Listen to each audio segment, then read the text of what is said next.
I thought I was building a life with her. I brought my son over to meet the woman I loved. 3 months later, she was pregnant with his child, and I was the fool who paid for the wedding. This is how I lost everything I came to the Philippines to find. I'm sitting here in my condo in Cebu, staring at wedding photos that aren't mine. The bride is wearing white, the groom is smiling, and I'm the one who paid for it all. But I'm getting ahead of myself.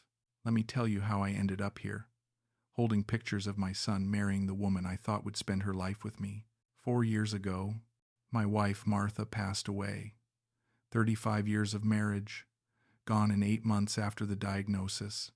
Pancreatic cancer doesn't negotiate. I watched her fade in our paid-off house in Portland, surrounded by memories we'd built together.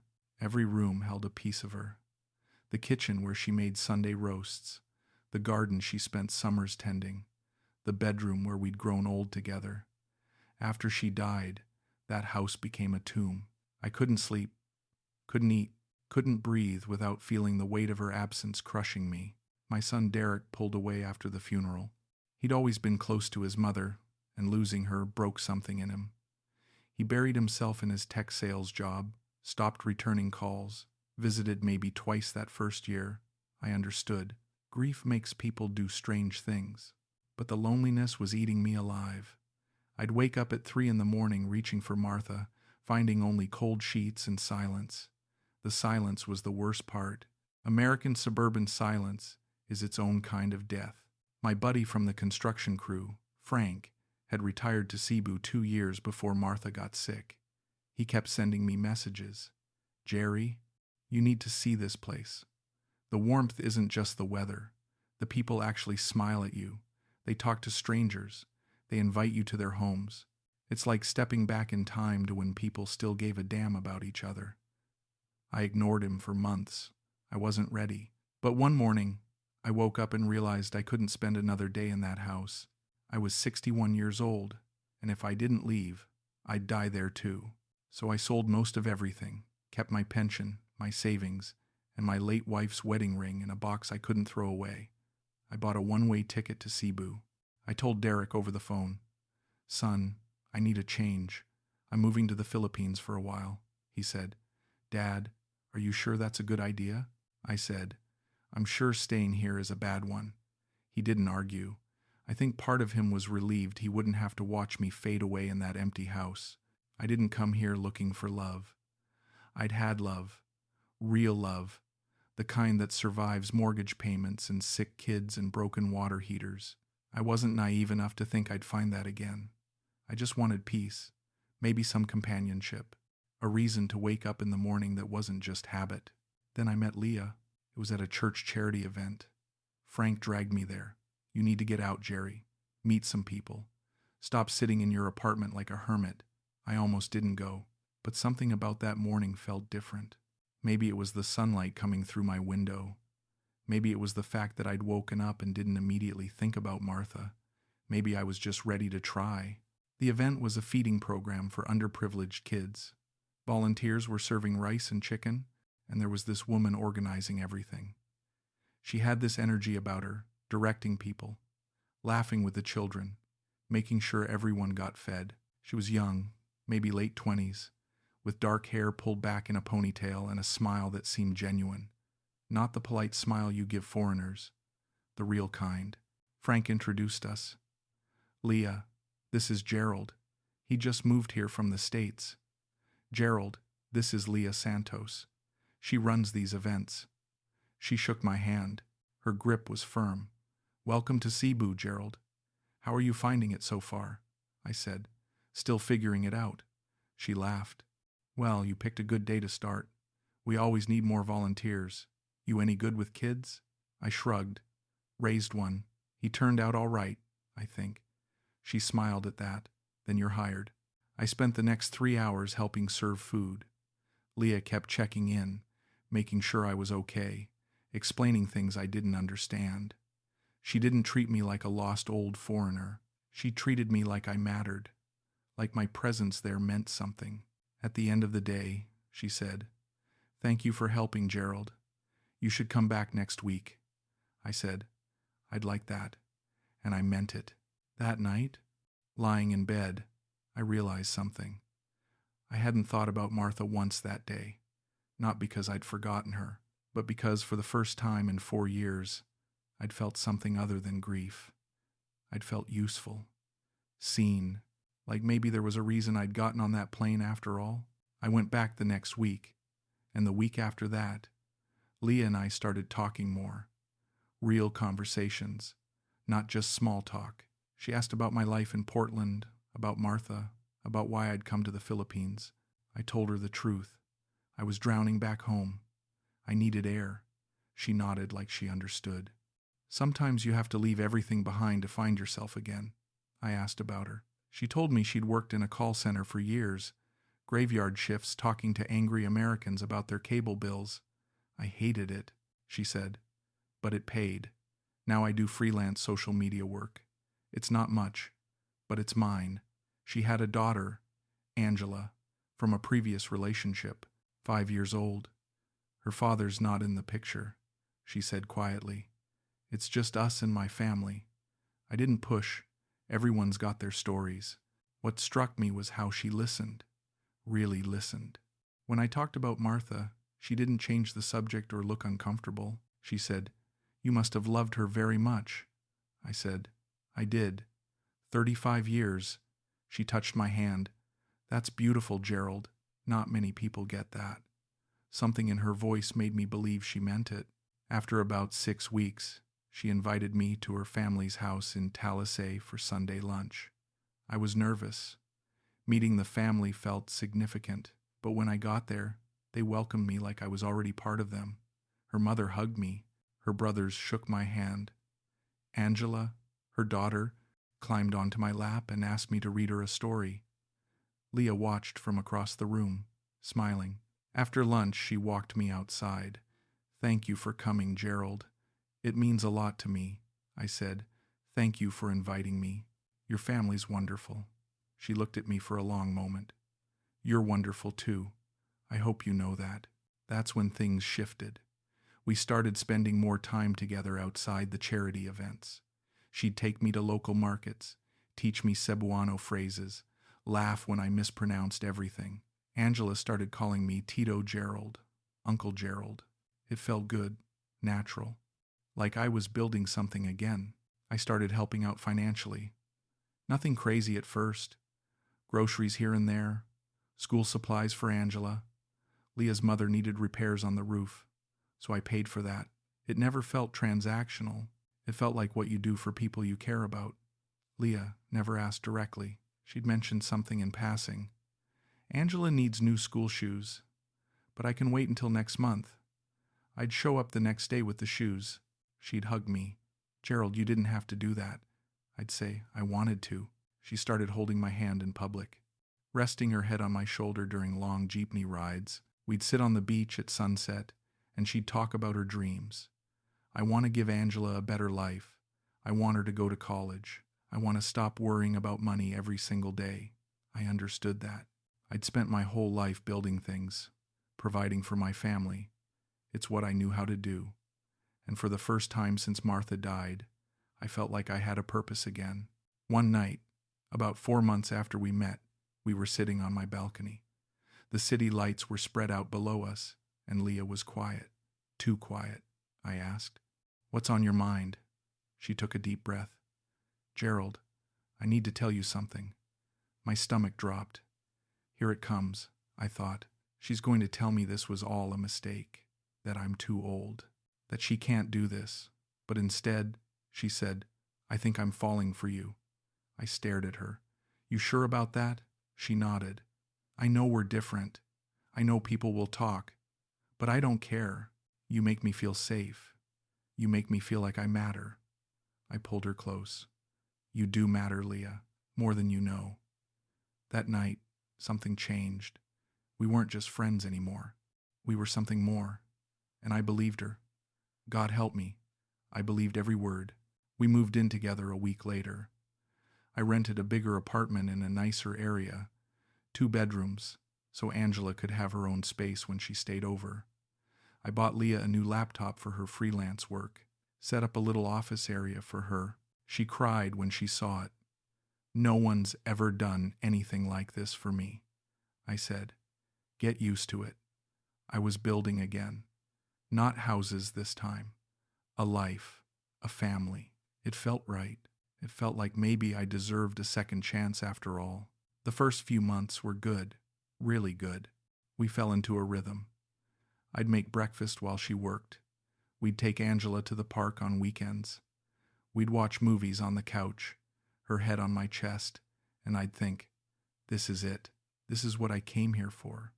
Not just peace, connection, someone to share the days with, someone who needed me as much as I needed her. But in the back of my mind, there was this nagging thought. What about Derek?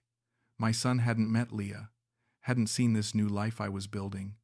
And if I was being honest, I wanted his approval. I wanted him to see that I was okay, that I'd found a way forward, that he didn't need to worry about his old man anymore. So 6 months in, I called him. Derek, I want you to come visit. There's someone I want you to meet. He was quiet for a moment. Dad, are you serious right now? I said. Very serious. She's important to me, and you're important to me. I want you both to meet. He sighed. All right, I'll see if I can get some time off. His tone was skeptical. I told myself it didn't matter. Once he met Leah, once he saw how happy I was, he'd understand. Derek arrived 3 weeks later. I was more nervous than I'd been in years. I picked him up from the airport, and the ride back to the apartment was awkward. He asked about the city, about my life here, but I could tell he was holding back. He didn't ask about Leah. When we pulled up to the apartment, I said, She's excited to meet you. He just nodded. Leah had prepared a home-cooked dinner. Adobo, pancit, lumpia, the whole spread. When Derek walked in, she greeted him with a warm smile. Derek, it's so good to finally meet you. Your father talks about you all the time. Derek shook her hand. Nice to meet you too. He was polite but guarded. We sat down to eat, and Leah did most of the talking. She asked about his work, his life in Portland, his hobbies. Derek answered in short sentences. I tried to bridge the gap, telling stories, making jokes, but the tension was thick. At one point, Leah excused herself to check on dessert. Derek leaned over. Dad, she's really young. I kept my voice steady. I'm aware. He frowned. I'm just saying, this is a big change. Are you sure you know what you're doing? I said. For the first time in 4 years. Yeah, I am. He didn't push it, but I could see the doubt in his eyes. The rest of dinner went smoother. Leah was charming, asking Derek about his favorite places in Portland, laughing at his stories. By the end of the night, Derek seemed more relaxed. When he left for his hotel, he said, She seems nice, Dad. I said, She is. I'm glad you came. He nodded. Me too. That night, lying next to Leah, I felt relief. The hardest part was over. Derek had met her. He'd see that this wasn't some reckless mistake, that I was happy, that I was okay. But looking back now, I realized that dinner was the beginning of the end. I just didn't know it yet. Derek's visit was supposed to last a week, but he extended it. Dad, I'm taking some extra time off. Might as well enjoy Cebu while I'm here. I was thrilled. My son was finally opening up, finally spending time with me. We went to beaches, explored the city, had long dinners where we actually talked. It felt like old times, before Martha got sick, before everything fell apart. Leah joined us for most of it. She fit right in, laughing at Derek's jokes, suggesting places to visit. I thought, this is perfect. My son and the woman I love getting along, building something together.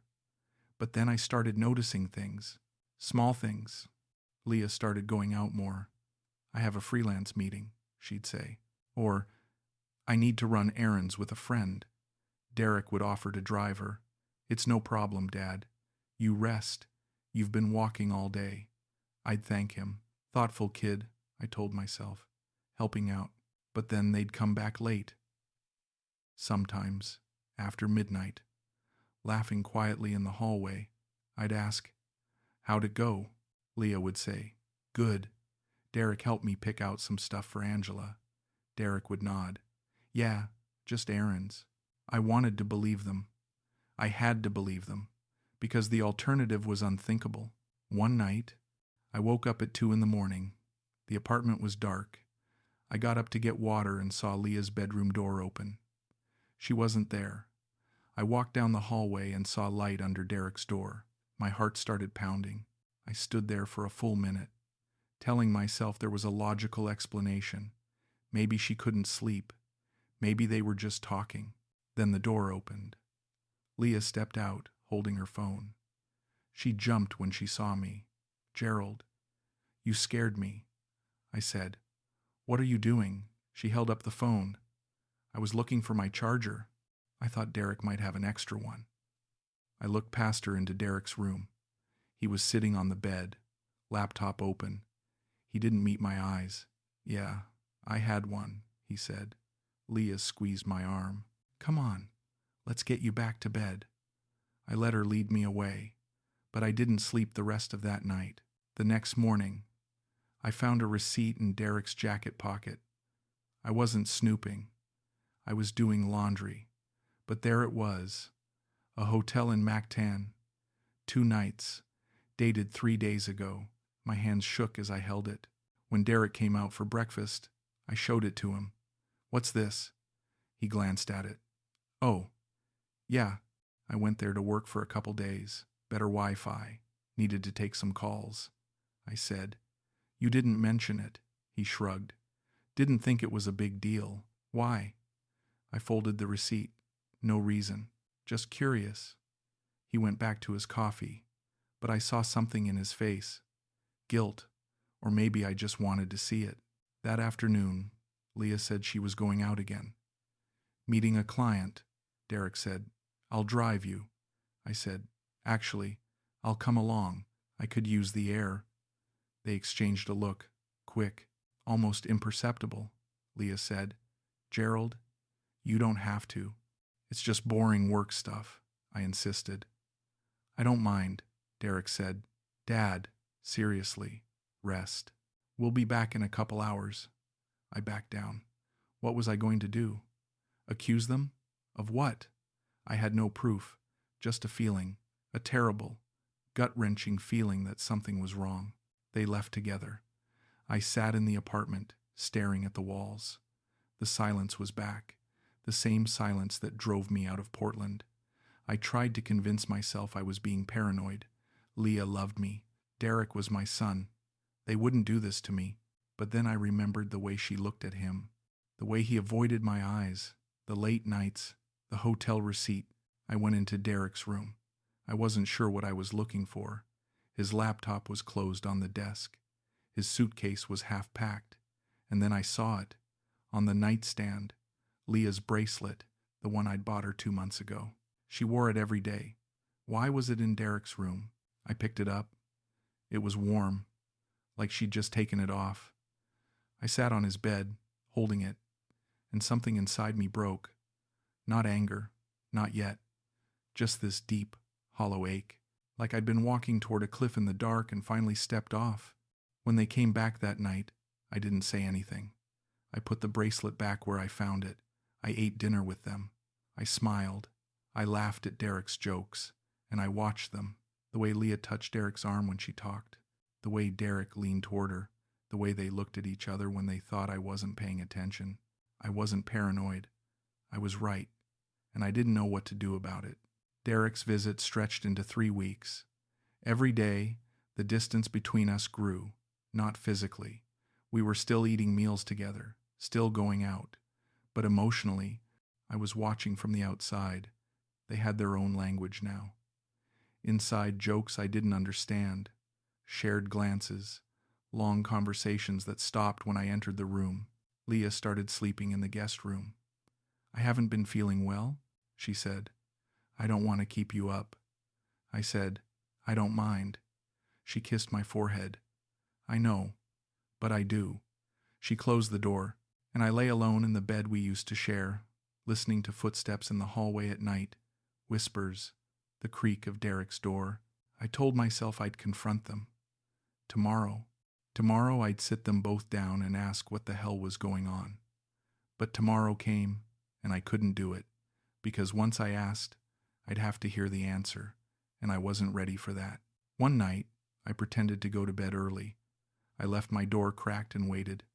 Around 11, I heard Leah's door open, footsteps down the hall, a soft knock on Derek's door, then silence. I waited an hour. Then I walked down the hallway and stood outside his room. I could hear voices, low, intimate.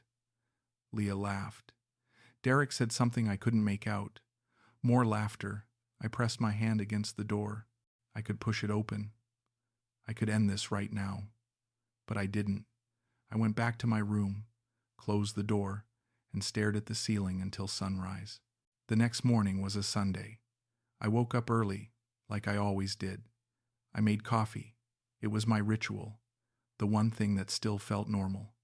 I walked into the kitchen, and that's when I saw them, Derek and Leah, standing by the counter. Her hand was on his chest. His hand was on her waist. They weren't kissing. They didn't need to be. The way they were looking at each other said everything. I stood in the doorway, frozen. My coffee mug slipped from my hand and shattered on the floor. They jumped apart. Leah's face went white. Derek said, "Dad, But I didn't let him finish. I turned and walked out. I left the apartment. I walked to the coastline and just kept walking. Hours. Miles. I didn't think. Didn't feel. I just moved. The sun beat down. My legs ached, but I couldn't stop, because if I stopped, I'd have to face what I'd just seen. By the time I came back, it was late afternoon. Derek's bags were packed by the door. He was sitting on the couch, head in his hands. Leah was standing by the window, arms crossed. Neither of them looked at me when I walked in. Derek stood up. "Dad, I'm going back to the States. We need to talk when you're ready." His voice was quiet. Ashamed, I didn't say anything. I walked past him into my bedroom and closed the door. I heard the front door open and close. Then silence. That night, Leah slept in the guest room again. I lay in bed, staring at the ceiling, and realized something. I'd lost them both. My son, the woman I thought I loved, and I didn't even fight for them. I just walked away. 3 days later, Leah finally spoke to me. I was sitting on the balcony, staring at nothing, when she came out. She didn't sit. She just stood there, arms crossed. "We need to talk, Gerald." I didn't look at her. "I think we're past that." She sat down anyway. "I'm pregnant." The world stopped. I turned to her.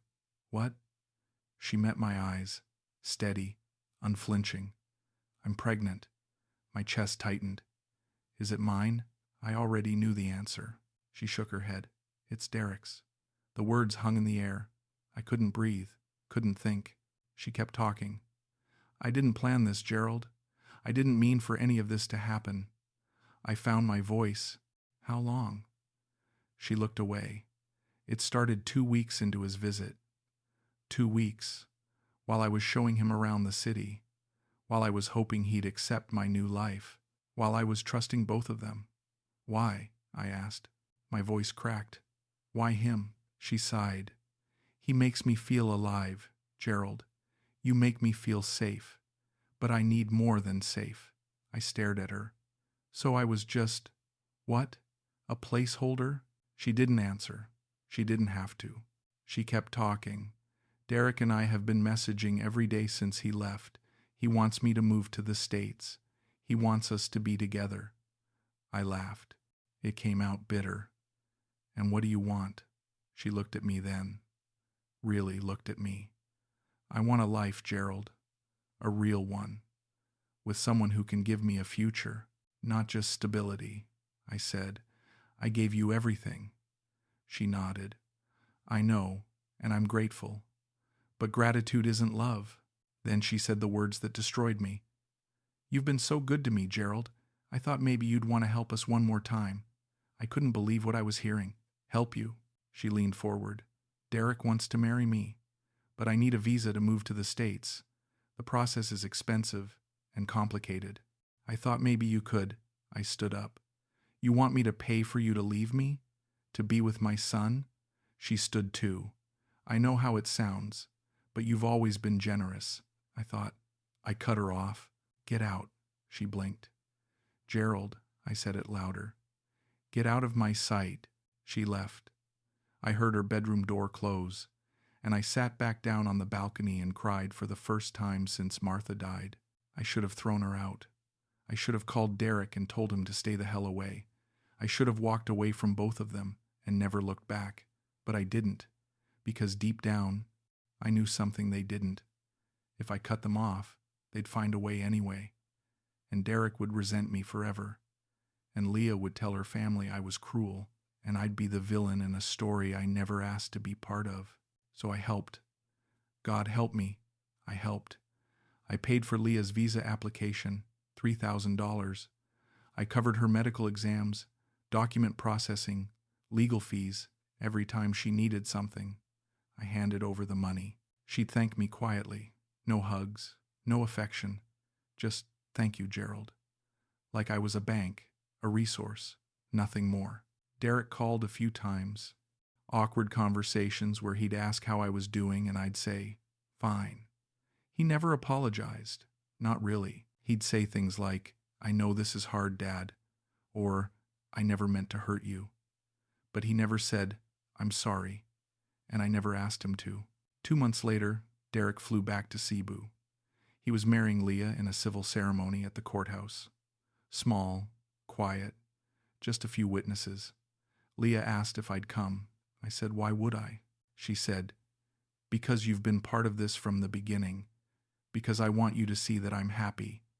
I wanted to laugh, to scream, but instead I said, I'll be there. The day of the wedding, I put on my best shirt. I drove to the courthouse. I sat in the back row. Leah wore a simple white dress. Derek wore a suit I'd bought him for his college graduation. They stood in front of a judge and exchanged vows. She promised to love him, to honor him, to build a life with him. The same promises I thought she'd made to me. When the judge said, you may kiss the bride, Derek leaned in. Leah closed her eyes, and I looked away. After the ceremony, people congratulated them. Leah's family hugged them. Strangers clapped. I stood in the back, invisible. Then Leah looked at me, just once. No guilt, no gratitude, just acknowledgement. Like, thank you for making this possible. Derek walked over. Dad, I know this is... I held up my hand. You don't owe me an explanation. He looked relieved, like I'd given him permission to stop feeling guilty. He said, I appreciate everything you've done. For both of us, I said. Yeah, that was it. He went back to his new wife, and I walked out of the courthouse alone. I drove back to my apartment. I sat in the dark, staring at the wedding photos on my phone. Photos I'd taken, of them, together, happy. I realized something in that moment. I hadn't just lost Leah. I'd lost Derek too. Maybe I'd lost him years ago, after Martha died, and I just didn't see it. Maybe this was always going to happen. And the worst part? I paid for it. Every step of the way. I paid for my own heartbreak. Months passed. Derek and Leah moved to Portland. My Portland. The city I'd fled. Leah got her visa. Started her new life. Derek sent me a message a few weeks after they arrived. We're settling in. Leah loves it here. Thank you again for everything. I didn't respond. A month later, another message. A photo. Leah holding a newborn baby. Her name is Emma. She has mom's eyes. I stared at that photo for a long time. At the baby. At Leah's smile. At Derek's arm around her. They looked like a family. A real one. And I felt nothing. I deleted the photo, blocked Derek's number, and I sat in my apartment in Cebu, alone again. I sold the apartment a few weeks later. Too many memories. I moved to a smaller place near the mountains. 1 bedroom, just me. I stopped going to the charity events, stopped seeing Frank, stopped pretending I was okay.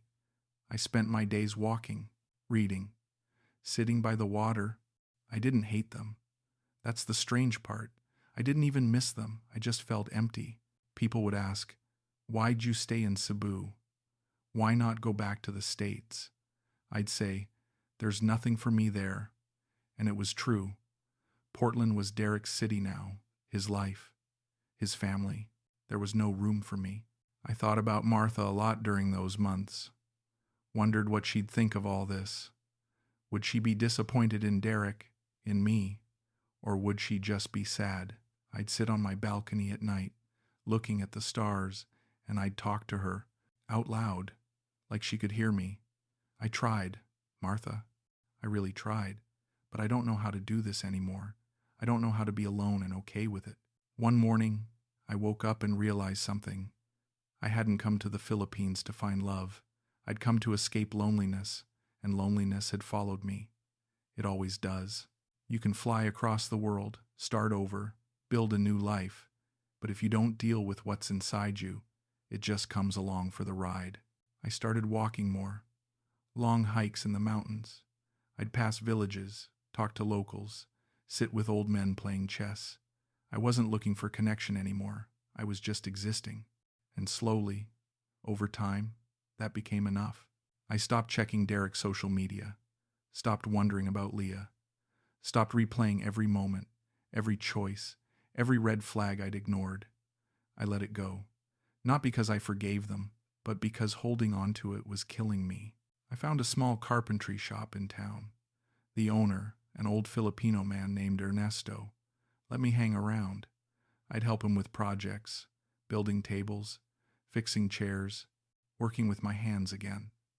It felt good, familiar, like I was back to being myself.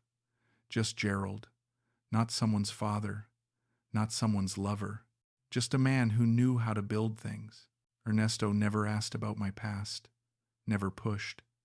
We'd work in silence, and that was enough. One day, he said, "You're good at this. You should stay." I said, "Maybe I will." And I did. I started going there every day, building, creating, finding purpose in something that didn't require me to give pieces of myself away.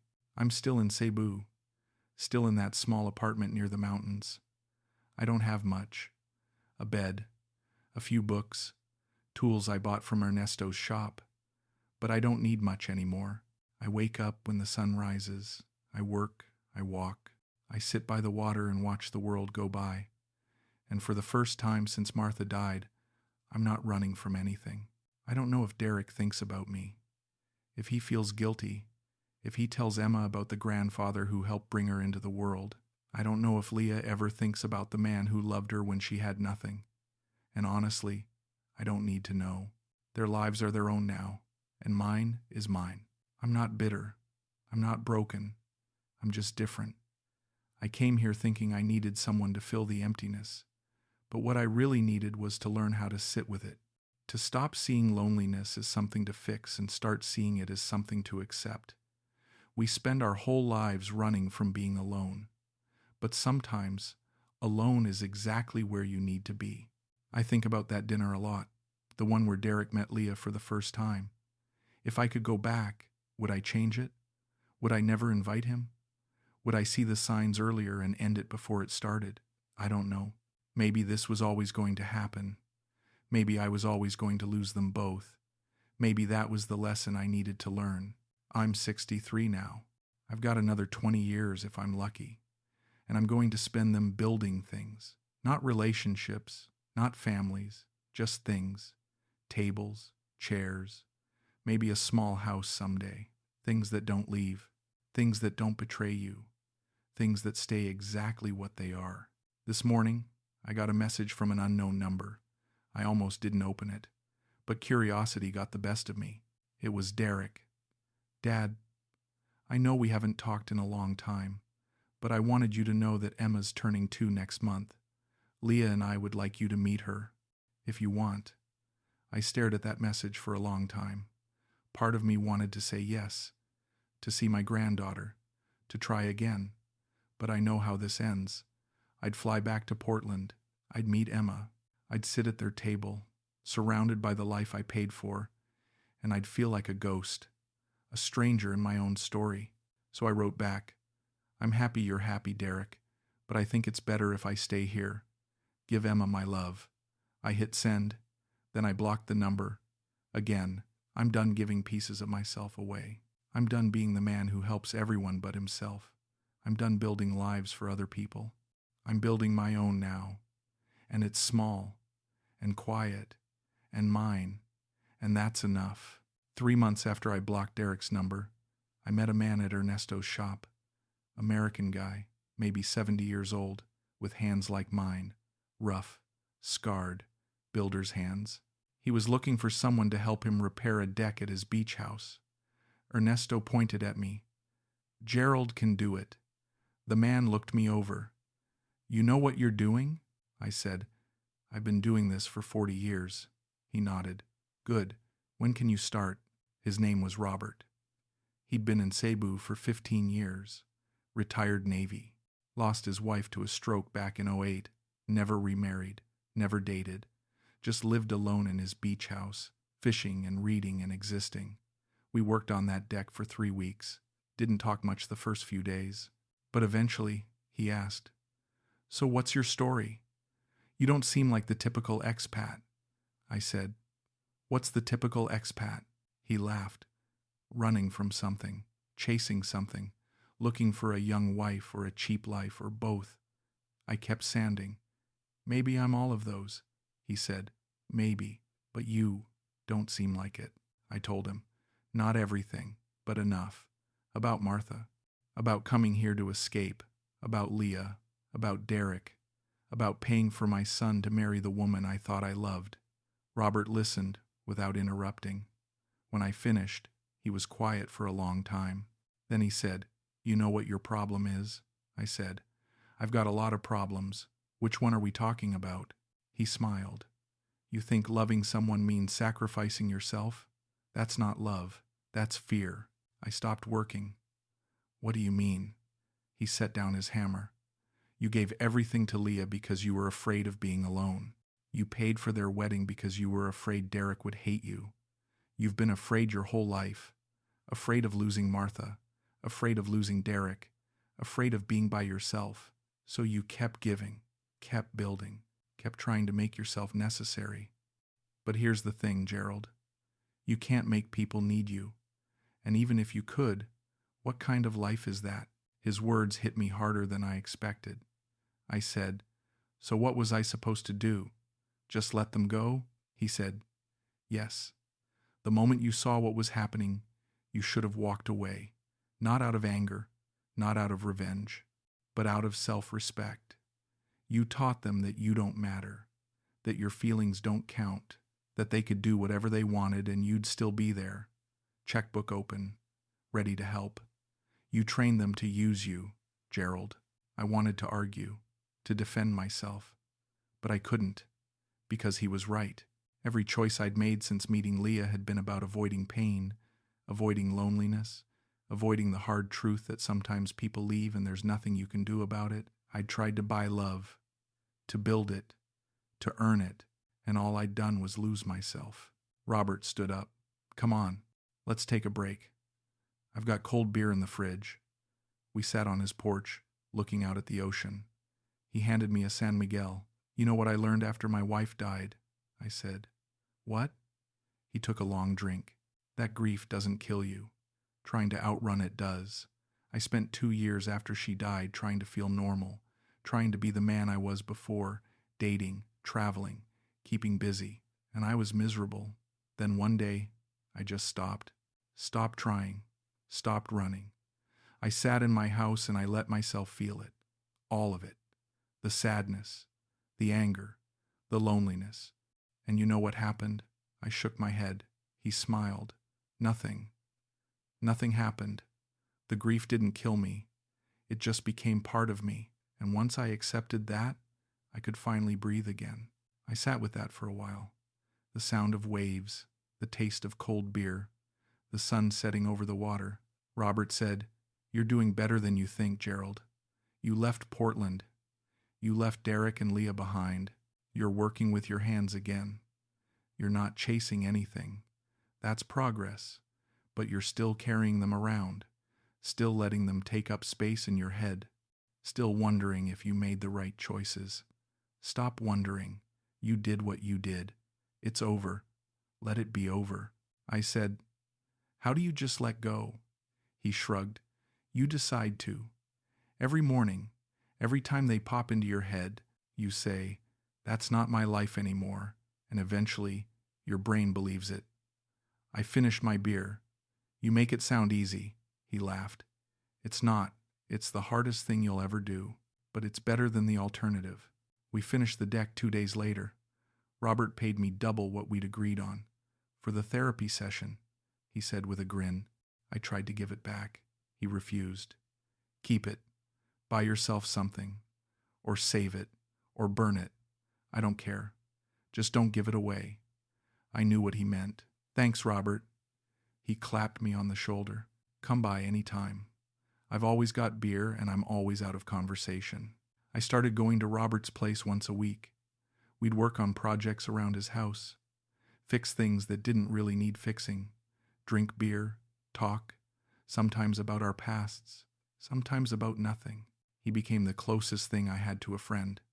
And what I appreciated most was that he never pitied me. Never treated me like a victim. He just accepted me as I was. A man trying to figure out how to live with his choices.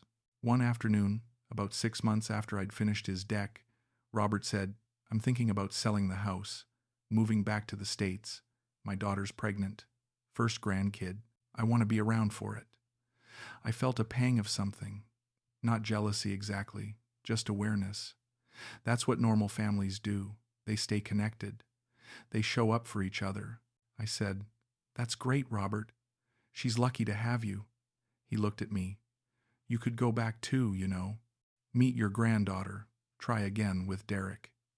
I shook my head. That ship sailed. He said, ships come back, Gerald, if you want them to. But I didn't want it to. That was the truth I'd been avoiding. I didn't want to go back to Portland. Didn't want to sit at Derek's table and pretend everything was okay. Didn't want to hold Emma and wonder if she'd grow up thinking of me as a stranger. I didn't want any of it.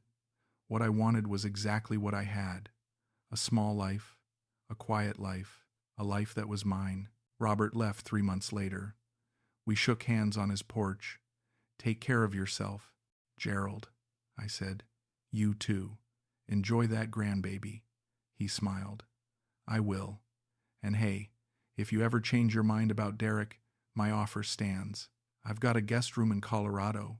Doors always open. I nodded. But we both knew I'd never take him up on it. After Robert left, I felt the loneliness creep back in. Not the desperate kind, just the quiet kind. The kind that sits with you in the evening and reminds you that you're alone. But I didn't run from it this time. I sat with it. Like Robert taught me, I let it be there. And after a while, it didn't feel so heavy. I kept working at Ernesto's shop, kept taking on small projects around Cebu. I built a bookshelf for a retired teacher, fixed a fence for a young couple, constructed a treehouse for a little boy who reminded me of Derek at that age. Every project was small, insignificant, but it was mine, and that mattered. One day, about a year after Robert left, I was working in the shop when a woman came in. Filipina, maybe 55, with gray streaks in her hair and kind eyes. She needed a custom table for her sari-sari store. We talked about dimensions, wood type, finish, business stuff, but as she was leaving, she turned back. You're the American who lives near the mountain, right? I nodded. She smiled. My son goes to school with the boy you built the treehouse for. He talks about you, says you're a good man. I didn't know what to say. She continued, we don't get many foreigners who actually work here. Most just drink and complain. It's nice to see someone who contributes. She paid a deposit and left. I thought about that conversation for days, not because it was profound, but because it was real. I wasn't just existing here anymore. I was part of something, small, barely noticeable, but part of the community. And for the first time since Martha died, I felt like I belonged somewhere. I turned 64 last month. Didn't celebrate. Just worked. But Ernesto brought me a small cake his wife made. Happy birthday, Gerald. We ate it in the shop, drinking coffee, talking about nothing. And I realized something. This was enough. This small moment, this quiet friendship, this simple life, it was enough. I still think about Derek sometimes. Wonder if Emma knows my name. Wonder if Leah ever feels guilty. Wonder if they're happy. But those thoughts don't gut me anymore. They're just thoughts. They come, they go. They don't own me. Last week, I was sitting on my balcony, drinking coffee, watching the sun rise over the mountains, and I had this moment of clarity. I spent my whole life building things for other people, a home for Martha, a future for Derek, a life for Leah, and every time, I lost a piece of myself in the process, not because they took it, but because I gave it away, because I thought that's what love was, sacrifice, selflessness, putting everyone else first. But Robert was right. That's not love. That's fear. Fear of being alone. Fear of being unneeded. Fear of discovering that maybe, without someone to take care of, you don't know who you are. I know who I am now. I'm Gerald Mitchell, 64 years old, widower, father to a son I'll probably never speak to again, grandfather to a child I'll never meet, former construction foreman, current carpenter in a small shop in Cebu, and I'm okay with that. All of it. Even the hard parts. Even the parts that hurt. I'm not the man I was when I got on that plane 4 years ago. That man was running, desperate, broken. I'm not broken anymore. I'm just different, quieter, more careful, more aware of my own worth, and that's a better place to be than where I was. This morning, I got an email from Derek, not a text, an email. Like he was writing to a distant relative he felt obligated to contact. Dad, Emma turned 3 last week. She's talking in full sentences now. She asked about you the other day. Leah showed her a picture. She said, "That's my Lolo?" We told her yes. I know you don't want to be part of our lives. I respect that. But if you ever change your mind, we're here. I read it 3 times, and I felt nothing. No anger, no sadness, no regret, just acknowledgement. They're living their lives, I'm living mine, and that's okay. I typed a response. Derek, I'm glad Emma's doing well. I'm glad you're happy.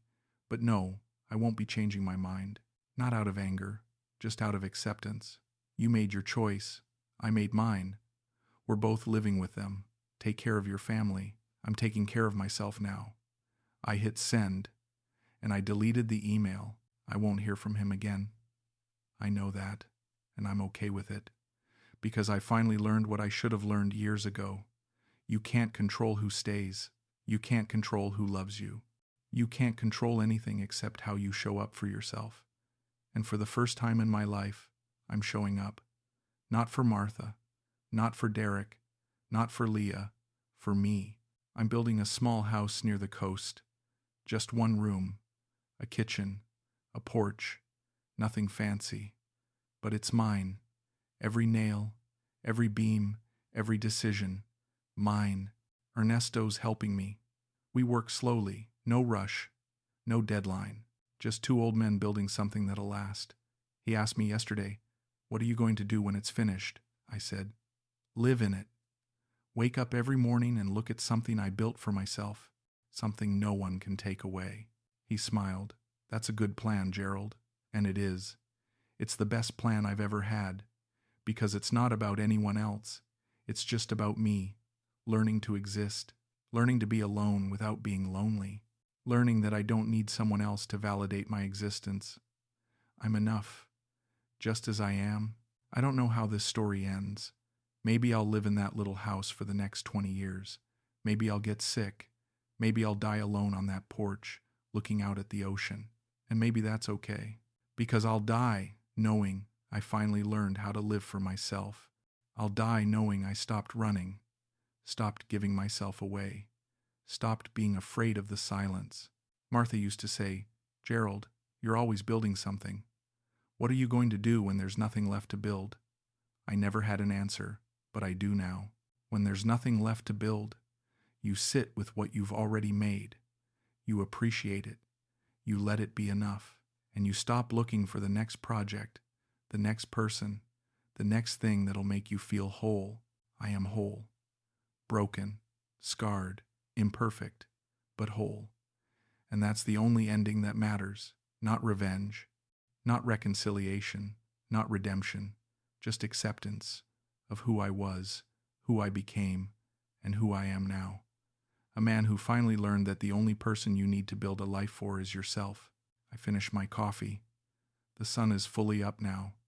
It's going to be a good day. I've got work to do, a house to build, a life to live. And for the first time in 64 years, I'm doing it for me, just me. And that's not lonely, that's freedom. This is how my story ends. Not with a wedding I paid for, not with a son who betrayed me, not with a woman who used me, but with a man who finally found himself in the wreckage and decided he was worth rebuilding. I thought I came to Cebu to find love, but what I really found was something better. I found me, and I'm keeping him this time.